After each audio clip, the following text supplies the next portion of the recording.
Hello dear students, in today class we will discuss about the dimensional analysis of any physical quantity। तो dimensional analysis क्या होती है कि कोई अगर physical quantity है वो अपनी बेसिक जो यूनिट्स हैं लेंथ, मास एंड टाइम, उसके ऊपर उनमें से किसके ऊपर ज़्यादा डिपेंड करती है, किसके ऊपर कम डिपेंड करती है, उसके बारे में इंफॉर्मेशन बनाने के लिए, गैदर करने के लिए जो एक फार्मूला बनाया जाता है that is known as dimensional formula. तो डायमेंशनल फार्मूला में हम लोग हर क्वांटिटी का कन्वर्जन करते हैं बेसिक यूनिट्स में कि ये मास के ऊपर इतना डिपेंड करती है, लेंथ के ऊपर इतना डिपेंड करती है, टाइम के ऊपर इसका डिपेंडेंसी इतना है, और उसको उनकी पावर के रूप में हम रिप्रेजेंट करते हैं कि मास की पावर इतनी, लेंथ की पावर इतनी, टाइम की पावर इतनी। तो ऐसे करके हम उनको बना के देखते हैं। जैसे इसको लिखने का फॉर्मूला ये होता है कि अगर किसी भी चीज़ का डायमेंशनल फार्मूला बनाना है, मास के लिए हम लिखते हैं कैपिटल M, लेंथ के लिए लिखते हैं L और टाइम के लिए लिखते हैं T, और इसको ऐसे स्क्वायर ब्रैकेट में, बड़ी ब्रैकेट में लिखते हैं। जो मास के जितने ऊपर भी डिपेंड करती है उसकी पावर लिखते जाते हैं 1, 2, 3, या अगर उस पर डिपेंड ही नहीं करती है तो इसकी पावर लिख देते हैं 0। Same as it is length and time की। तो ऐसे किसी भी चीज़ का करना है, जैसे फोर्स का हमें ये देखना है कि फोर्स का डायमेंशनल फार्मूला क्या है, और डायमेंशनल फार्मूला क्या है उससे हमारा मतलब है कि इसमें मास का कितना कंट्रीब्यूशन है, लेंथ का कितना और टाइम का कितना।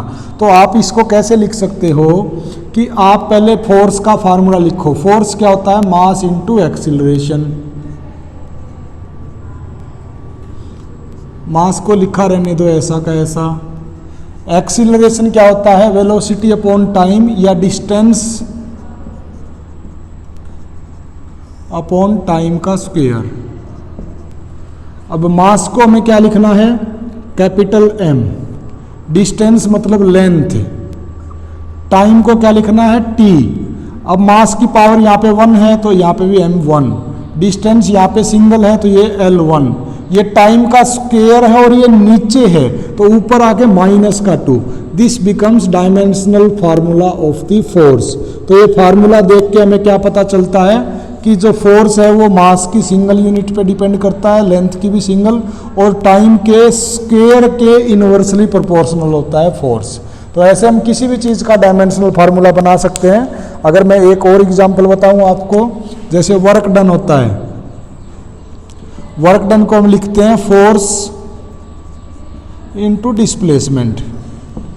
अब फोर्स का तो हमें अभी सारे स्टेप किए ही हैं, उसका जो डायमेंशनल फार्मूला आने वाला है, या इसको अगर आप फोर्स को लिखना चाहो मास इनटू एक्सीलरेशन, और ये डिस्प्लेसमेंट एज इट इज। अब मास तो लिखा रहने दो ऐसा ही, एक्सीलरेशन होता है velocity upon time and displacement upon time का स्क्वायर, और एक डिस्प्लेसमेंट ये है। तो अब ये बन गया डिस्प्लेसमेंट का स्क्वायर अपॉन टाइम का स्क्वायर। तो मास का वर्क का डायमेंशनल फार्मूला क्या बन जाएगा? एक बार फिर लिख देता हूं मैं इसको, मास इनटू डिस्प्लेसमेंट का स्क्वायर डिवाइडेड बाय टाइम का स्क्वायर। तो मास की जगह हम लिखते हैं कैपिटल M, डिस्प्लेसमेंट की जगह लिखते हैं L, टाइम की जगह लिखते हैं T।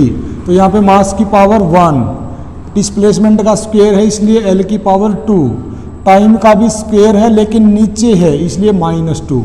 This is the dimensional formula of the work. तो हम ऐसे करके हर चीज़ का डायमेंशनल फार्मूला बना सकते हैं। आपकी बुक में बहुत सारे डायमेंशनल फार्मूलाज बनाए गए हैं, आप उनमें से सबको बना सकते हो। मैं यहाँ पे एक आध का और भी आपको एग्जाम्पल बता देता हूँ ताकि आप ऐसे फिर खुद से भी कर सको।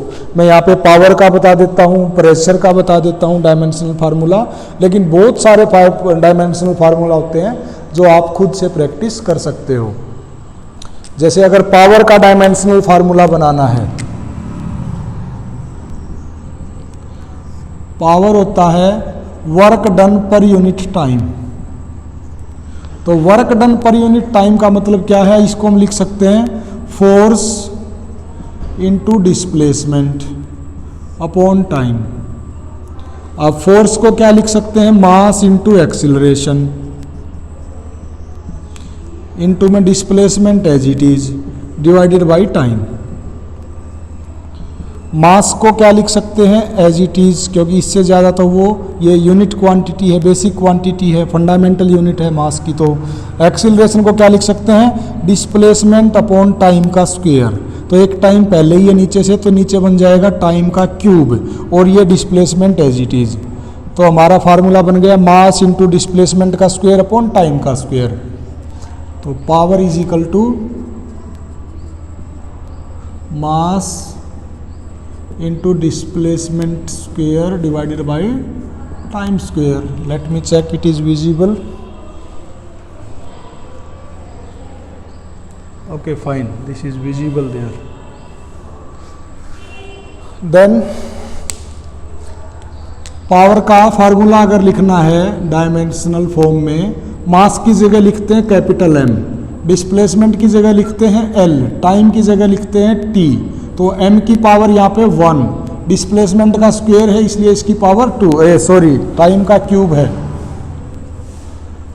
और t की जगह t की पावर 3 के ऊपर डिपेंड है और वो नीचे है इसलिए माइनस का 3, और इसको स्क्वायर ब्रैकेट के अंदर कर दो।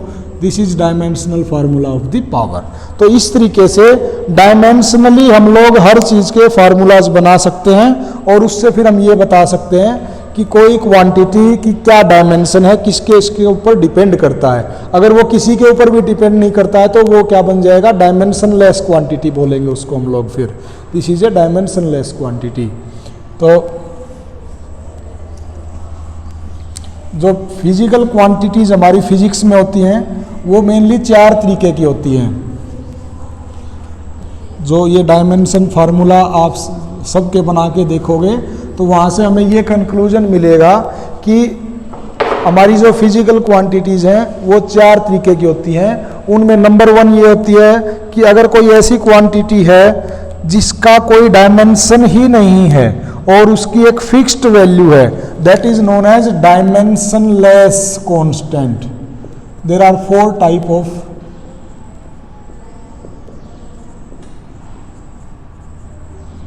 Physical quantities.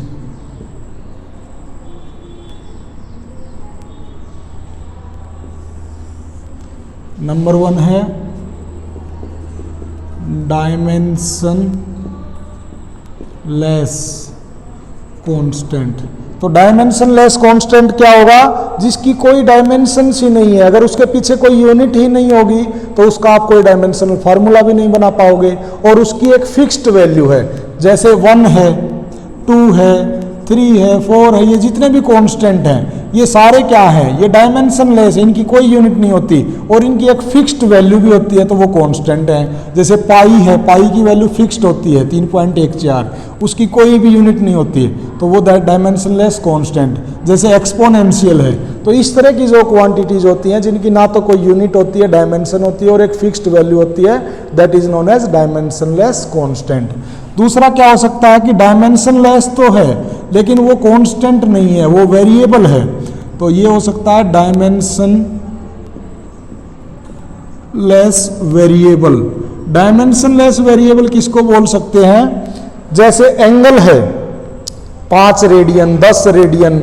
अब एंगल तो कुछ भी हो सकता है, छोटा भी हो सकता है, जैसे इस केस में छोटा है, इस केस में बहुत बड़ा है, ये θ1 दे θ2। तो ये वेरिएबल है, फिक्स नहीं है इस एंगल की वैल्यू, और लेकिन इसकी कोई भी यूनिट नहीं है, डायमेंशन नहीं है। तो इसको हम क्या लिख सकते हैं, एक तो एंगल को हम क्या लिख सकते हैं, डायमेंशनलेस भी है और ये वेरिएबल भी है। This is not a fixed value. Strain होता है, स्ट्रेन के बारे में अभी आपको पता नहीं है। स्ट्रेन क्या होता है कि जैसे टोटल स्ट्रेस किसी चीज़ के ऊपर फोर्स अप्लाई करते हैं तो वो डिफॉर्म होती है, एंड स्ट्रेस वो जो स्ट्रेन उसके जो डिफॉर्मेशन पर यूनिट लेंथ होती है उसको हम स्ट्रेन बोलते हैं। कि किसी चीज़ के ऊपर फोर्स लगाया, फोर्स लगाने से जैसे उसकी अगर लेंथ बढ़ गई या घट गई तो जितना बढ़ी डिवाइडेड बाई तो ओरिजिनल लेंथ, वो क्या होता है, उसका स्ट्रेन होता है, change in length upon original length. तो ऊपर भी लेंथ नीचे भी लेंथ, तो इसकी जो डायमेंशन बनेगी वो तो कोई भी डायमेंशन नहीं आएगी, डायमेंशनलेस बन जाएगा। लेकिन ये कितना चेंज हुआ वो डिपेंड करता है आपने कितना फोर्स लगाया, वो कम भी चेंज हो सकता है, ज़्यादा भी चेंज हो सकता है, दैट इज ए वेरिएबल। तो strain is also a variable. ऐसे ही कुछ और एग्जाम्पल जैसे स्पेसिफिक ग्रेविटी होता है। स्पेसिफिक ग्रेविटी अगर जैसे किसी भी लिक्विड की निकालनी है तो उस लिक्विड की density divided by density of the water, that is known as specific gravity. तो हर मटेरियल की अपनी अपनी स्पेसिफिक ग्रेविटी है।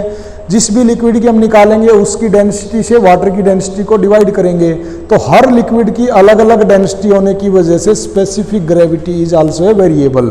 लेकिन ऊपर भी डेंसिटी नीचे भी डेंसिटी, तो उसकी कोई डायमेंशन नहीं होती। तो this is also A dimensionless variable, specific gravity. This is second quantity. Third quantity, अगर डायमेंशंस तो हैं लेकिन फिर भी वो कांस्टेंट है तो उसको हम बोलते हैं डायमेंशनल कांस्टेंट। अब डायमेंशनल कांस्टेंट क्या है कि वो डायमेंशन तो है उसकी लेकिन वो एक कांस्टेंट वैल्यू है। जैसे वेलोसिटी ऑफ लाइट 3 × 10⁸ मीटर पर सेकंड। अब ये फिक्स्ड वैल्यू है, कांस्टेंट है, लेकिन इसकी यूनिट है मीटर पर सेकंड, तो इसका डायमेंशनल फार्मूला बनेगा। तो this is a dimensional constant. इसकी डायमेंशन तो है लेकिन फिक्स्ड वैल्यू है, that's why this is a dimensional constant. तो वेलोसिटी ऑफ लाइट, और इसमें क्या हो सकता है, और हो सकता है वेलोसिटी ऑफ साउंड, और क्या क्या हो सकते हैं जितने भी, जैसे मैंने कांस्टेंट बताया था electrostatic constant 1/4 pi epsilon not. इसकी वैल्यू तो फिक्स है 9 × 10⁹, लेकिन इसकी क्या है, यूनिट है न्यूटन मीटर स्क्वायर पर कूलम स्क्वायर। तो इसकी डायमेंशंस तो आएंगी। तो this is a electrostatic constant is also a dimensional constant, electrostatic constant. इस तरीके से म्यू नोट की वैल्यू मैंने बताई थी 4 पाई × 10⁻⁷। इसकी वैल्यू तो फिक्स है लेकिन इसकी यूनिट होती है, इसलिए this is also a dimensional constant. आ जाओ बेटा 2 मिनट बैठो। और क्या हो सकता है, इलेक्ट्रिकल परमिटिविटी, हाँ अभी 10-15 मिनट बना रहा हूँ मैं। तो इस तरह की जितनी भी क्वांटिटीज हैं, absolute permittivity, absolute electrical permittivity, वो सारी क्या है, डायमेंशनलेस है, और उन सब की डायमेंशंस हैं और उनकी वैल्यू फिक्स्ड होने की वजह से वो कांस्टेंट है, that is known as dimensional constant. एक होता है लास्ट, डायमेंशन भी है और वेरिएबल भी है। डायमेंशनल वेरिएबल, डायमेंशनल वेरिएबल क्या होता है, उसकी डायमेंशंस भी और वो वेरी भी करता है। तो ये जितनी भी फिजिकल क्वांटिटी हमने सीखी है, एरिया है, प्रेशर है, अभी जो मैंने निकाल के दिखाई है आपको, फोर्स है, वर्क डन है, पावर है, इन सब की तो डायमेंशन भी है, सबकी यूनिट भी है, तो डायमेंशनल फार्मूला भी बनेगा। और एरिया कम भी हो सकता है, ज़्यादा भी हो सकता है, प्रेशर कम भी हो सकता है। ये जितनी भी क्वांटिटी हैं इनकी कोई फिक्स्ड वैल्यू तो नहीं है, इन सब की वैल्यूज़ भी वेरी करती हैं, इसलिए ये डायमेंशनलेस भी है, डायमेंशनल भी है, इनकी यूनिट भी है और ये वेरी भी करती हैं। अभी आप 10 से 15 मिनट रुक जाओ, मैं एक बार वीडियो बनाता हूँ, फिर मैं आपको बताऊंगा। जब तक घूम सकते हो कहीं पे भी। हाँ, तो दीज आर दी 4 क्वांटिटीज, यहाँ बैठ जाओ, समझ लो। फिजिकल क्वांटिटीज जो हैं वो 4 तरीके की होती हैं, dimensionless constant, dimensional variable, dimensional constant और डायमेंशनल वेरिएबल। मतलब 2 क्वांटिटी तो ऐसी बन गई जो कि डायमेंशनलेस है, एक कांस्टेंट एक variable.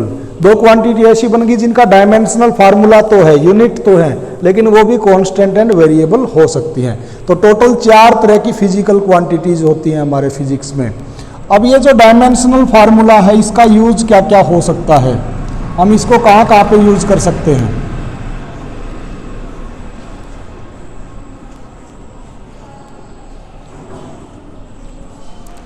Use of the dimensional formula.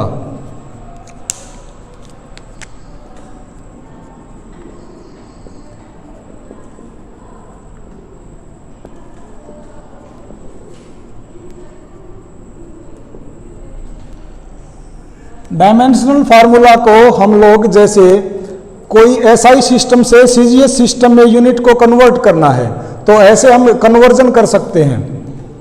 We can do conversion of unit. जैसे फोर्स की एसआई सिस्टम में यूनिट होती है न्यूटन, फोर्स की एसआई सिस्टम में यूनिट होती है न्यूटन, और सीजीएस सिस्टम में इसकी यूनिट होती है डाइन। अब अगर 1 न्यूटन में मुझे ये देखना है कि कितने डाइन बनेंगे, तो अगर मुझे डायमेंशनल फार्मूला का नॉलेज है तो I can convert 1 system of unit into another system. अब मुझे ये चेक करना है कि कितने डाइन होंगे। अब पहले मैं क्या करता हूँ कि फोर्स की हर चीज़ जो जो भी फोर्स के अंदर आता है उसको एसआई में रखता हूँ, और एसआई में रखने के बाद उसको फिर मैं सीजीएस में कन्वर्ट करता हूँ। जैसे फोर्स होता है मास इनटू एक्सीलरेशन। अब मास की एसआई यूनिट होती है किलोग्राम, एक्सीलरेशन की एसआई यूनिट होती है मीटर पर सेकंड स्क्वायर। अब मुझे कन्वर्ट करना है इसको सीजीएस में, this is equal to 1 newton. अब किलोग्राम को अगर सीजीएस में कन्वर्ट करना है तो किलोग्राम की सीजीएस यूनिट होती है ग्राम, तो 1 केजी में कितने ग्राम होते हैं? 1000 ग्राम।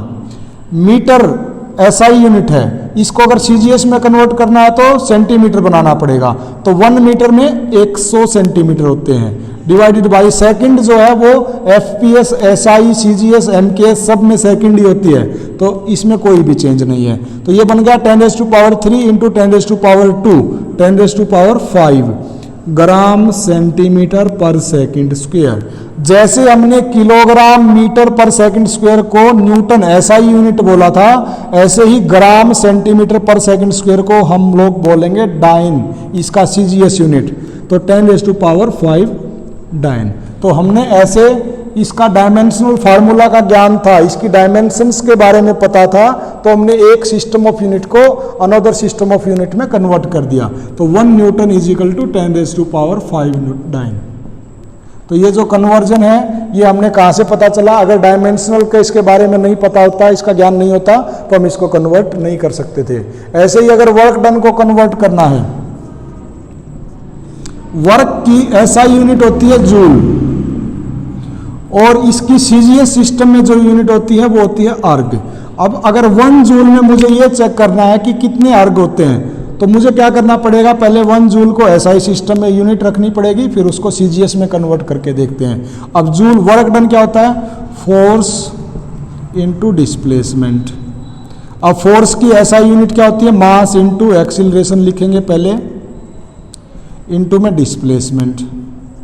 अब फोर्स को लिख दिया मास इनटू एक्सीलरेशन, तो मास की एसआई सिस्टम में यूनिट होती है किलोग्राम, एक्सीलरेशन की यूनिट होती है मीटर पर सेकंड स्क्वायर, और ये है डिस्प्लेसमेंट तो मीटर, तो किलोग्राम मीटर स्क्वायर पर सेकंड स्क्वायर, ये जो है 1 जूल के बराबर है।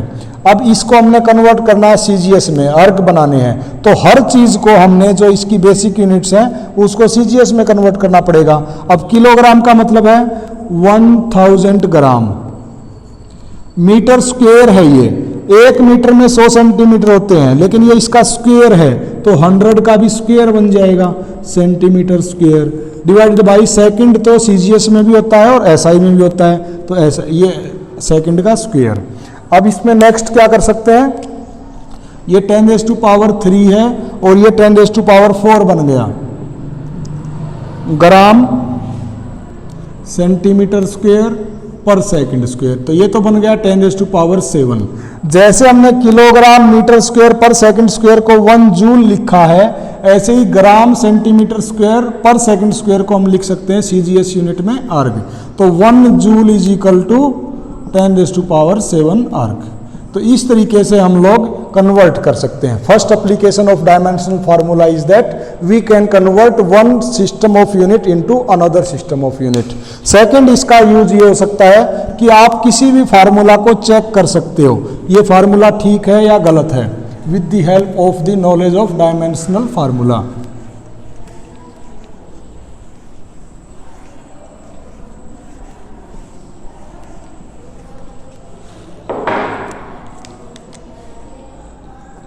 We can check any formula। जैसे एक सिंपल पेंडुलम होता है, यहाँ पे बंधा हुआ है और इसके नीचे कोई मास है, वो इधर उधर ऐसे पेंडुलम जैसे झूला होता है, ऐसे वो स्विंग करता है, और इसका फार्मूला ये होता है कि time period of the oscillation is equal to 2 pi under the root L by G. L is the length of the pendulum, G is acceleration due to gravity. अगर मुझे ये फार्मूला चेक करना है क्या ये सही है क्या ये गलत है, तो मैं इसको कैसे चेक कर सकता हूं? अगर इसकी डायमेंशनली होमोजीनियस है ये, जो इसकी डायमेंशनल फार्मूला लेफ्ट में है वही इसका राइट में अगर आ जाएगा तो दिस विल बी करेक्ट। अब लेफ्ट में तो सिर्फ टाइम है तो m0 L0 t की पावर n, लेफ्ट का तो ये बन गया। अब राइट का बना के देखते हैं। राइट में है 2 pi under the root L by G. तो ये तो डायमेंशनलेस कांस्टेंट है, इसका तो कोई भी फार्मूला नहीं होता है, सिर्फ ये है। अब लेंथ को मैंने L लिख दिया। ये है G acceleration due to gravity 9.8 metre पर सेकंड स्क्वायर, तो इसकी यूनिट होती है मीटर पर सेकंड स्क्वायर। तो मीटर की जगह हम लिखते हैं L की पावर 1, पर सेकंड स्क्वायर है तो T की पावर -2। तो ये L से L गया तो ये बन गया अंडर द रूट T की पावर ऊपर आ जाएगा प्लस का 2, तो ये स्क्वायर से स्क्वायर रूट कट जाएगा तो ये बन जाएगा T। तो इसका फार्मूला भी बन जाएगा m की पावर 0 L की पावर 0 T की पावर 1। तो जो लेफ्ट में इसका फार्मूला था वही राइट में फार्मूला है, तो हम क्या कह सकते हैं कि दिस फार्मूला इज करेक्ट। तो ऐसे हम किसी भी फार्मूला को चेक कर सकते हैं। इसकी थर्ड एप्लीकेशन हम नेक्स्ट लेक्चर में स्टडी करेंगे। आज के लिए यहीं पे स्टॉप करते हैं। Thank you.